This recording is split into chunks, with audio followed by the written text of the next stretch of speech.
मित्रों नमस्कार, सुप्रभात। आइए हम लोग संधि प्रकरण का इस समय अध्ययन कर रहे हैं और इस संधि प्रकरण के क्रमशः अध्ययन में हम लोग आज व्यंजन संधि का ही इष्टुत्व संधि जिसको हिंदी में बोलते हैं उस सूत्र के इस संधि के अंतर्गत इष्टुनाष्टु सूत्र का अध्ययन करते हैं। हम लोग मैं ऐसे ही क्रमशः वीडियो हम बनाते चल रहे हैं। मित्रों, आप लोग व्यंजन संधि में अगर आप लोग विद्वत्ता हासिल करना चाहते हैं, क्रमशः अध्ययन करना चाहते हैं परीक्षाओं के लिए भी ऐसे भी, तो आप लोग हमारे चैनल को सब्सक्राइब कर लीजिए और लाइक कर लीजिए। आइए हम लोग इष्टुनाष्टु सूत्र का अध्ययन करते हैं। जो व्यंजन संधि प्रकरण के अंतर्गत जो व्यंजन संधि है, इसमें इष्टुनाष्टु दूसरा सूत्र है। कल हम लोग दो सूत्रों का अध्ययन कर चुके हैं। तो इष्टुनाष्टु का यह देखिए तृतीया एक वचन है।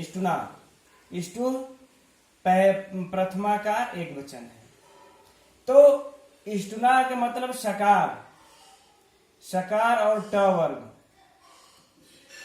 हो सकार और ट वर्ग आए तो इष्टु आदेश हो जाता है। ठीक है, लेकिन कहाँ आदेश हो जाता है ये तो दिए नहीं। तो जो हम लोग कल जो सूत्र पढ़े थे इस्तो इष्टुनाष्टु, उसकी अनुवृत्ति ले लेंगे। यहाँ पर इस्तो जब इसकी अनुवृत्ति आ जाएगी तो इसमें षष्ठी एक वचन है, यह क्या हो गया, स्थानीय है।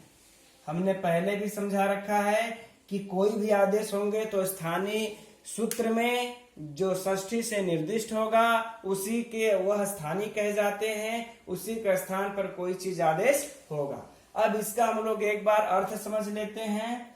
अर्थ यह हुआ कि सकार और त वर्ग के बाद क्या आवे, सकार के बाद सकार या ट वर्ग का, त वर्ग के बाद नहीं, त वर्ग का सकार और ट वर्ग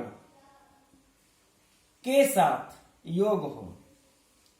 क्या हो, योग हो। यहां पर भी देखिए योग हो। योग जब हो जाता है, योग हो जाने पर क्या होता है, योग हो जाने पर क्या होता है, तब सकार को, इस सकार को क्या हो जाता है, सकार हो जाता है। त वर्ग को क्या होता है, ट वर्ग हो जाता है। ठीक, यही यह सूत्र परिभाषित कर रहा है कि इस तो अर्थात सकार और त वर्ग का यदि इष्टुना सकार और ट वर्ग के साथ योग हो तब इस तो सकार और त वर्ग को इष्टु सकार और ट वर्ग हो जाता है। यही यह सूत्र कह रहा है। लेकिन फिर हम एक बार बता देना चाहेंगे, जैसे कि पिछली वीडियो में हम लोग देखे थे कि स्वर संधि के लिए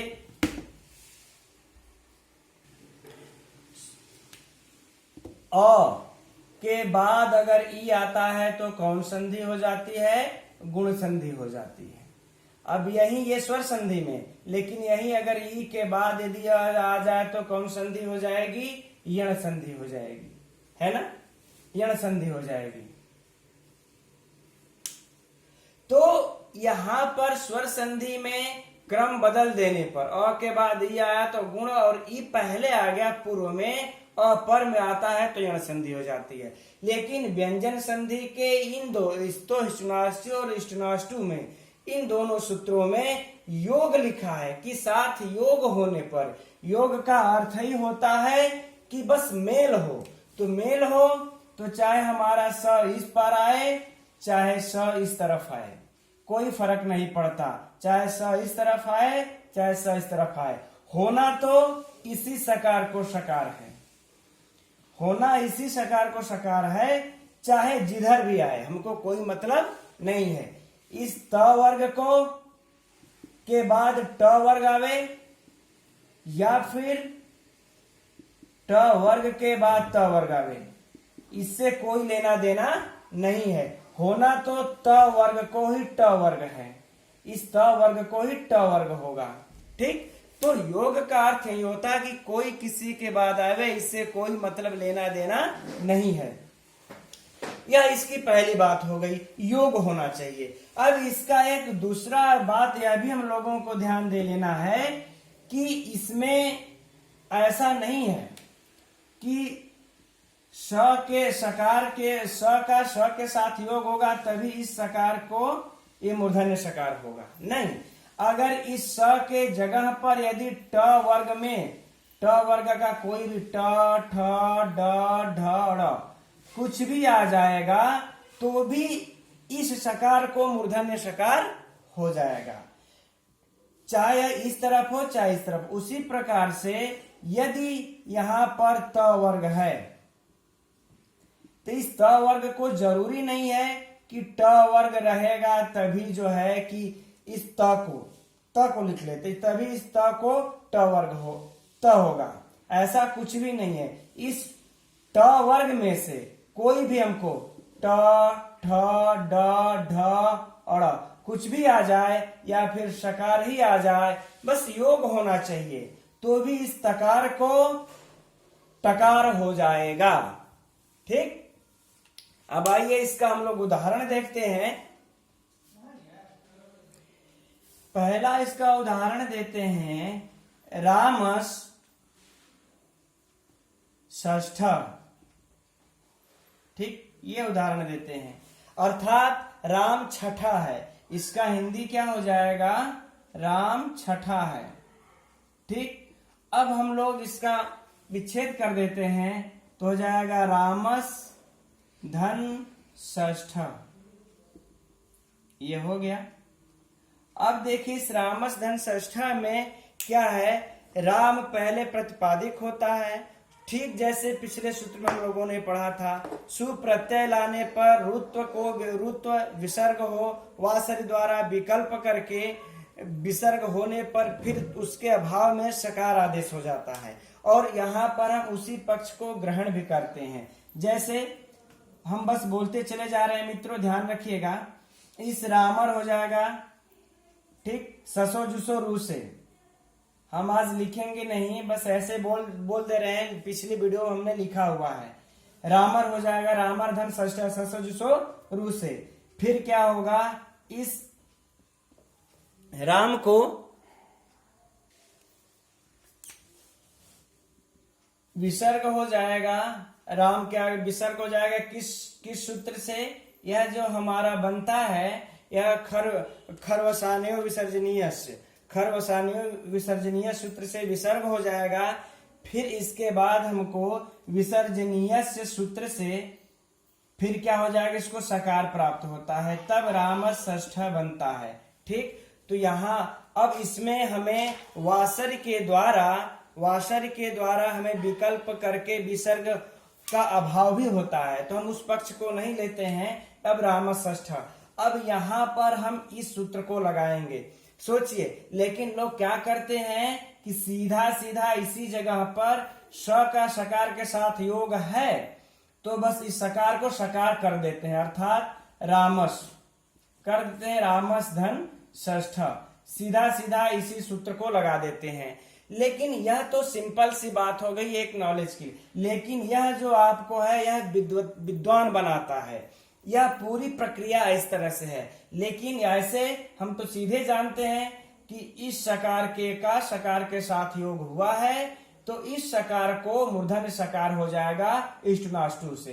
फिर इसको यदि हम जोड़ देते हैं तो रामस, फिर आधा स है, फिर रामस षष्ठ, इस तरीके से हो गया।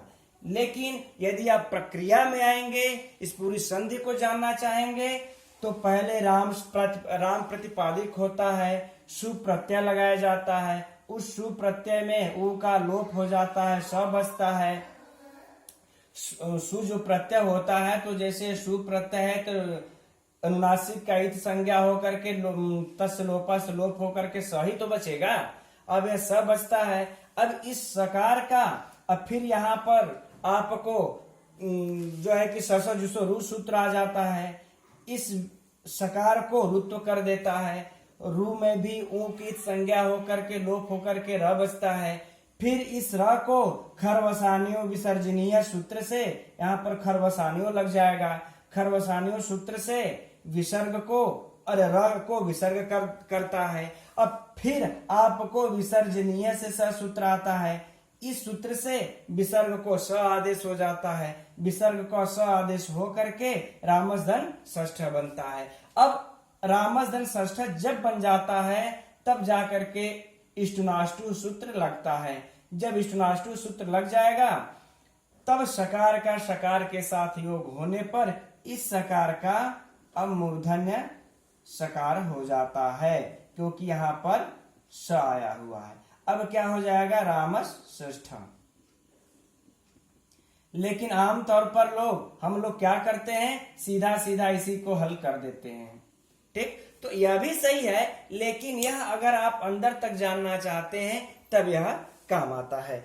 इसका लिख करके मैंने पिछले वीडियो में विधिवत समझाया है, इसलिए मैंने इसको ऐसे बोल करके निकाल दिया।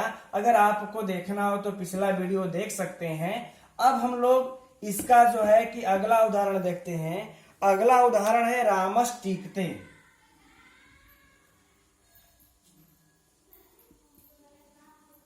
रामस टीकते, राम जाता है, इसका हिंदी क्या हो जाएगा, राम जाता है।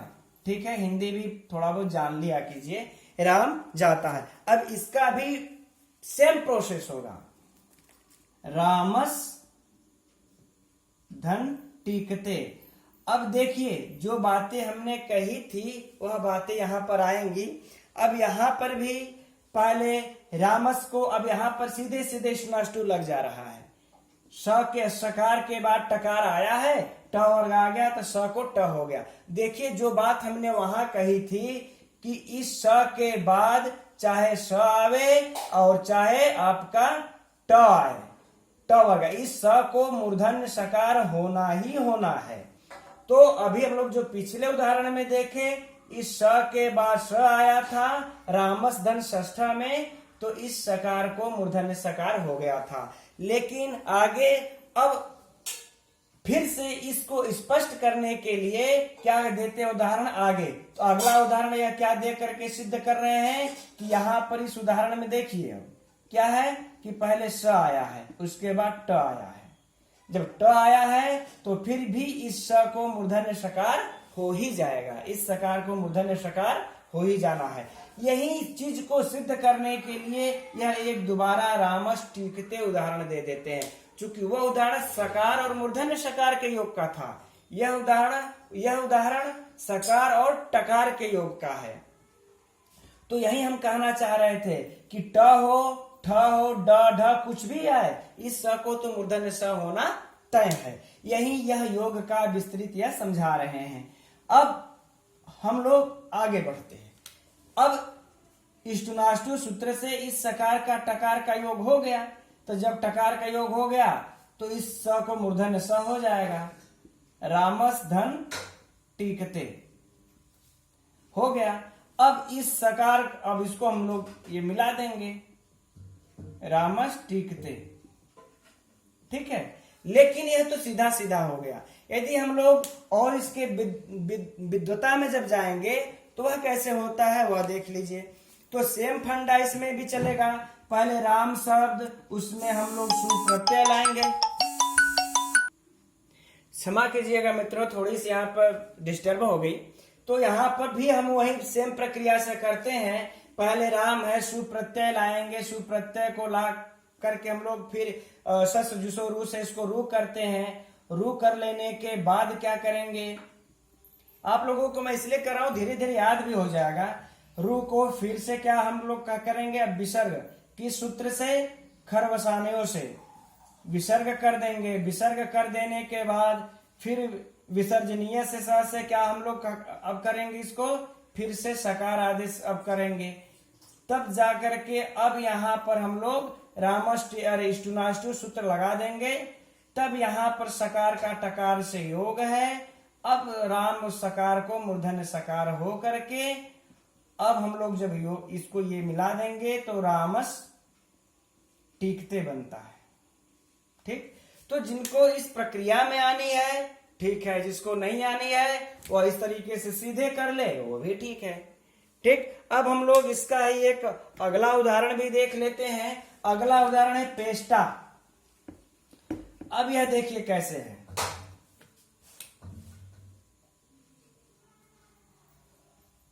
पेस्टा। इसकी हिंदी भी जान जाते हैं, पीसने वाला। क्या हो जाएगा? पीसने वाला, इसकी हिंदी। ठीक। अब यह क्या करता है, इसका जो विच्छेद हम लोग करते हैं पेश धन ता, पेश धन ता। अब देखिए, अब यहां पर स्थितियां विपरीत हो गई हैं। यहां पहले सकार आया है, क्या आया है? सकार, फिर तकार आया है। यही चीज मैं उस समय भी समझाया था आप लोगों को कि आगे पूर्व और पर का तो कोई यहाँ पे चक्कर ही नहीं है। पूर्व और पर के चक्कर को हम लोग स्वर संधि में याद रखेंगे, व्यंजन संधि के सूत्र में तो याद रखना ही नहीं है। देखिए, मूर्धन्य सकार पूर्व में आ गया और बाद वाला तकार पर में आ गया। फिर भी अब यहां पर इस तकार को ही टकार होगा, इस तकार को ही टकार होगा, ये नहीं कि कुछ और होगा।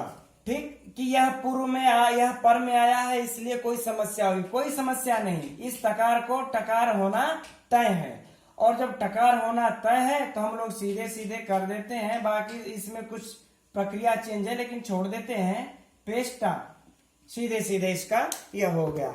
अब इसके बाद तट टीका, तद धन टीका, एक और उदाहरण आता है, उसको भी देख लेते हैं।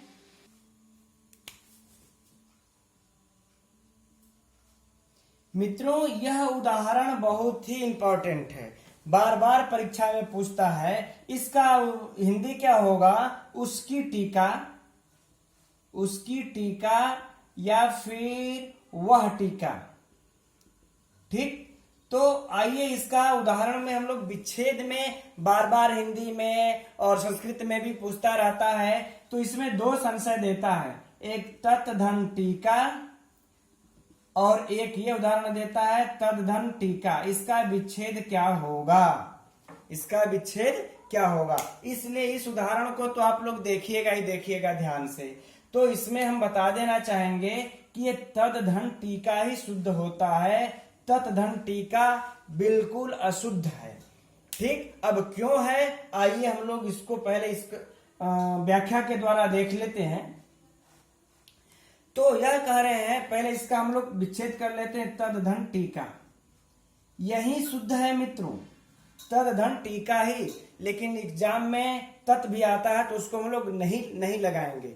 अब यहाँ पर तो खैर समास हुआ, उसको छोड़ देते हैं। अब तद धन टीका, तो यहाँ पर पहले तद, तो इष्टुनाष्टु जब लगेगा तो द को क्या होगा? यहां पर यह त थ द, त थ द, यह तीसरा आया है। इस तकार को हमें टकार करना है, तो ट ठ ड। तो इष्टुनाष्टु जब हम लगाते हैं तो यह तो दकार को क्या कर देता है? डकार। तो त ड धन टीका, यह किस सूत्र से हो जाएगा आप लोगों का? इष्टुनाष्टु सूत्र से। चूंकि द का ही तीसरा वर्ण है तो ड ही लगेगा ना, इसका भी तीसरा लगेगा। तो यह किस सूत्र से हो रहा है हमको? इष्टुनाष्टु से। देख लीजिए, इष्टुनाष्टु, इस सूत्र से क्या हुआ? द को ड। ठीक, अब यहां पर फिर खरीचा लग जाएगा। जब खरीचा लग जाएगा तो खरीचा क्या करता है? पहला अक्षर कर देता है। तो हम अब इस डकार को क्या कर देंगे?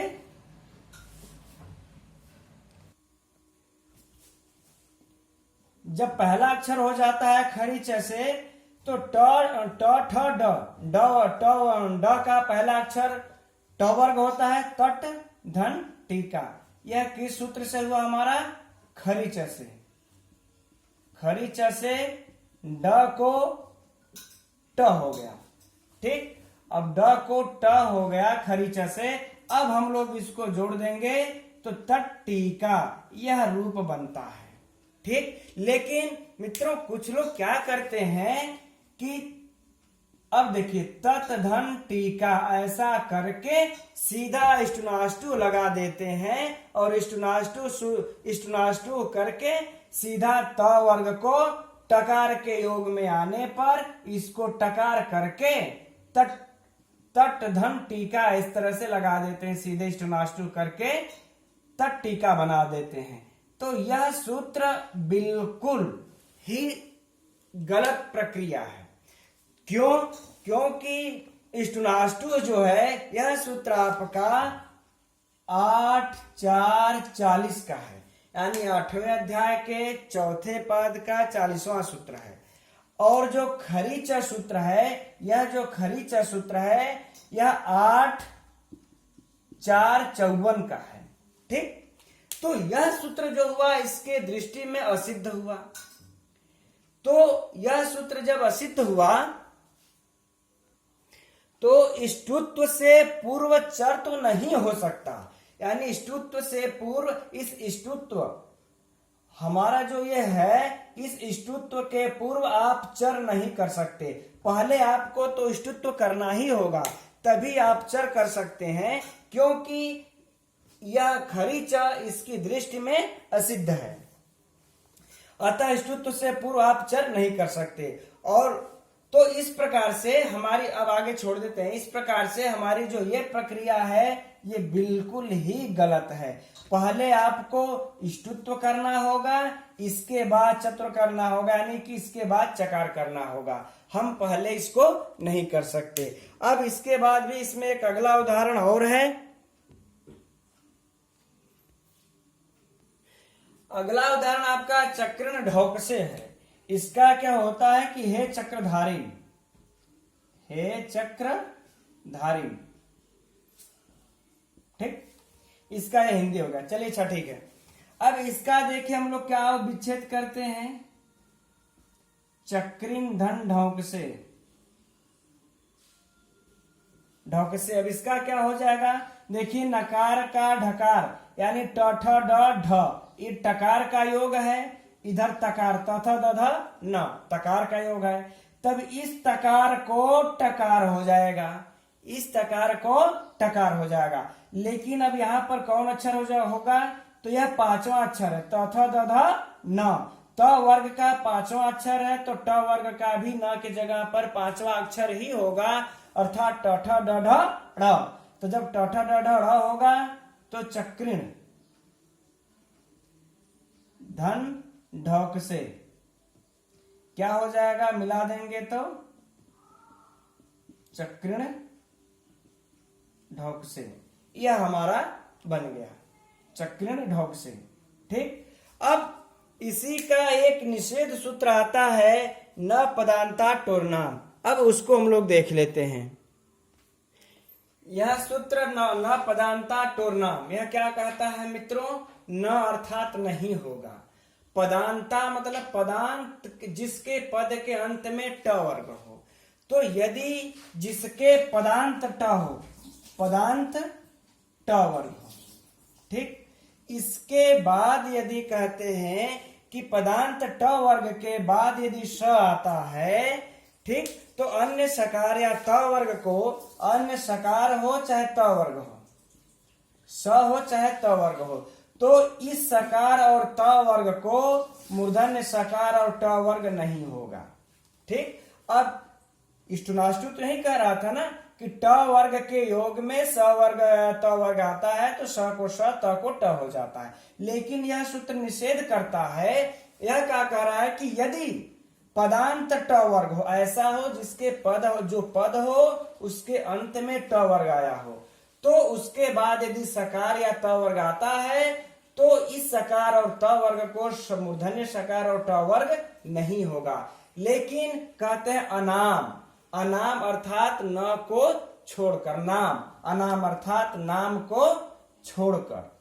ठीक, तो नाम को छोड़कर का मतलब कहने का भाव यह है कि यदि पदांत ट वर्ग के बाद यदि नाम आता है तो यह त वर्ग हुआ, तथा तथा न, तो करे कि इसको छोड़कर यदि यह आएगा तब तो हो जाएगा, तब इसको ट वर्ग हो जाएगा, इसलिए नाम को छोड़कर। अब उदाहरण के द्वारा समझ लेते हैं इसको।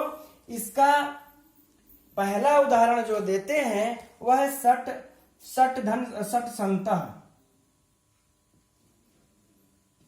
सट संतः, सट संतः, इसकी हिंदी क्या होगी, छह सज्जन। अभी सठ संता का देखिए, हम लोग पहले क्या, हम लोग इसका विच्छेद क्या होगा, सठ धन संता, परीक्षा में याद रखिएगा, सठ धन संता, यह इसका विच्छेद होगा।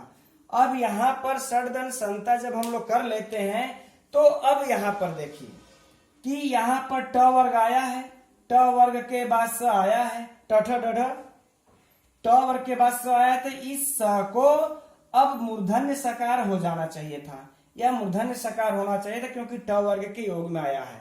यह किस सूत्र से होना चाहिए था, स्टुनाष्टु सूत्र से, लेकिन न पदांता टोर नाम इस सूत्र का निषेध करता है, किसका, स्टुनाष्टु का निषेध करके कहता है कि नहीं, यह जो षड है क्या है, पद है, और इसके अंत में ट वर्ग आया है।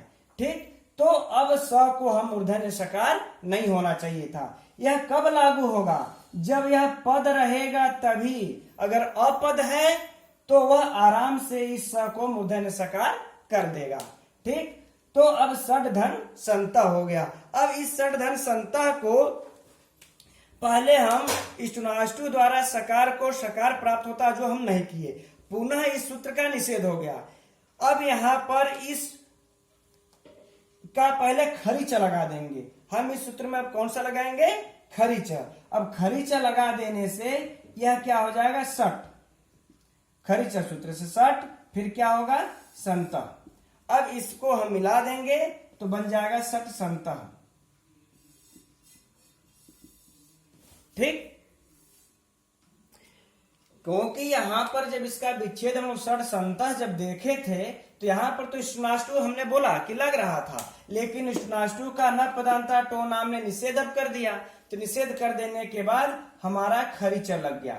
अब खरीचा जब लगता है तो इस ट को पहला अक्षर ट चर हो जाता है, चर हो गया तो सठ धन संता, ये हमारा रूप सिद्ध होता है। इसका अगला उदाहरण भी है सठ धन ते, इसका भी सेम प्रक्रिया होगी, इसका भी जो विच्छेद होगा सठ धन ते। उसी तरह से खरीच यहाँ पर लग करके स्टुनाष्टु द्वारा, यहाँ पर खरीच कैसे होने से स्टुनाष्टु द्वारा स्टुत्व अर्थात तकार को ट वर्ग प्राप्त होता है, पर हमारा इस सूत्र से निषेध हो जाने पर पुनः हम खरीचा लगा देते हैं, लगा देने पर सठ धन ते, यह विच्छेद होता है और सठ ते, यह हमारा संधि बन जाती है। अब इसके बाद एक हमको प्राप्त होता है वार्तिक।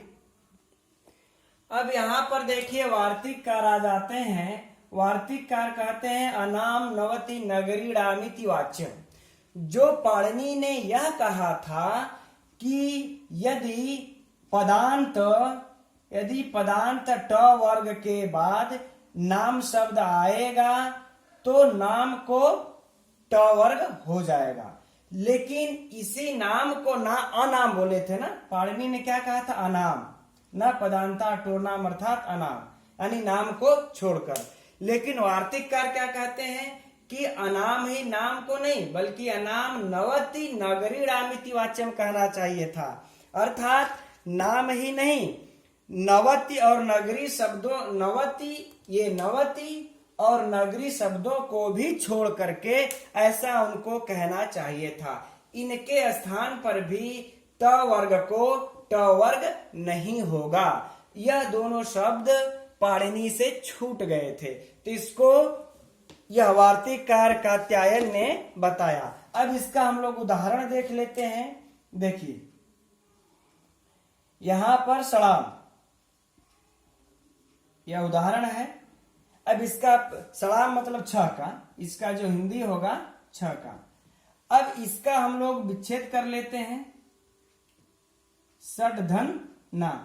अब आप लोग ध्यान दीजिए, यहां पर यह पद है, यह क्या है, पद है, लेकिन इसके अंत में ट वर्ग है, इसलिए अब यहां पर हमारा जो न पदांता टोर नाम था कि ट वर्ग के बाद यदि पदांत ट वर्ग के बाद यदि त वर्ग आता है तो त वर्ग को ट वर्ग नहीं होगा, लेकिन उसी में जो अनाम पद लगा दिए थे, अनाम अर्थात नाम को छोड़कर, यानी नाम रहेगा तब त को ट वर्ग हो जाएगा।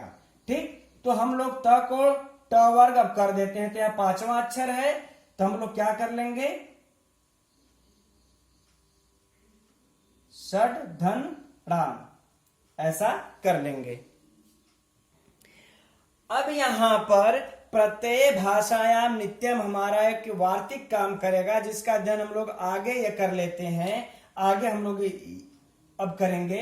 इस प्रत्यय भाषायाम नित्यम वार्तिक के द्वारा ये जो डकार है, इस डकार को नित्य डकार हो जाएगा। तो क्या हो जाएगा? षड धन राम। यह किस सूत्र से हो जाएगा और किससे? प्रत्यय भाषायाम नित्यम।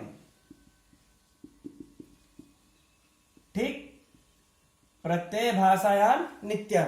इस वार्तिक के द्वारा इसको ड को ड़ हो गया। अब हम लोग इसको मिला देंगे, हो जाएगा सड़ाम। इस प्रकार से यह सिद्ध हुआ। अब देखिए इसी में जो षड़वती बताए थे, अब इन्होंने जो नवति और नगरी दो शब्दों की चर्चा किए थे, कात्यायन ने जो की है कि नवति और नगरी को छोड़ करके कहना चाहिए था। अब हम लोग इस अनाम के बाद नवति का उदाहरण देखते हैं, फिर नगरी का देखेंगे। अब इसमें क्या, इसका विच्छेद सणवती अर्थात 96। अब इसका देखते हैं तो षड धन नवति। ठीक, अब देखिए यह पदांत है, पद है, ट वर्ग आया है, इसके बाद क्या आ गया? न वर्ग। तो अब इष्टुनाष्टु सूत्र के द्वारा इस नकार को ड़कार हो जाना चाहिए था, लेकिन यहां पर निषेध करता है न पदांता टोर नाम से, इस न को ड़ अब नहीं होगा, ट वर्ग नहीं होता। लेकिन पुनः अनाम नवति नगरी रामिति वाच्यम वार्तिककार आकर के कहते हैं कि नहीं, नवति आ जाने पर इसको भी न कोड़ा हो जाएगा। अर्थात जो हमारा न पदांता टोर नाम से जो निषेध किया था, वह अनामना नवति नगरी रामिति वाच्यम से कह रहे नहीं, अब न कोड़ा होगा। अब जब न कोड़ा होगा तो देखिए षड धन ड़वति, यह रूप सिद्ध हो गया। अब यहाँ पर यरोनुनासिके नासिको वासे एक बार विकल्प से षड धन ड़वति बन जाएगा। तो जब इसका जब रूप सिद्ध हो जाएगा तो क्या हो जाएगा? षड़वती। ठीक, यह क्या होगा? यह कब बनेगा? यरोनुनासिके, इस सूत्र को हम लोग पढ़ेंगे आगे। यरोनासिके अनुनासिके सूत्र से अनुनासिक होने पर इस सूत्र से जब अनुनासिक होगा तब यह रूप बनेगा। अब एक बार यह विकल्प से अनुनासिक नहीं करता है, जब नहीं करेगा तो षड धन ड़वत ही रहेगा। तो हम लोग इसको जब मिला देंगे तो क्या बनेगा? षड ड़वत।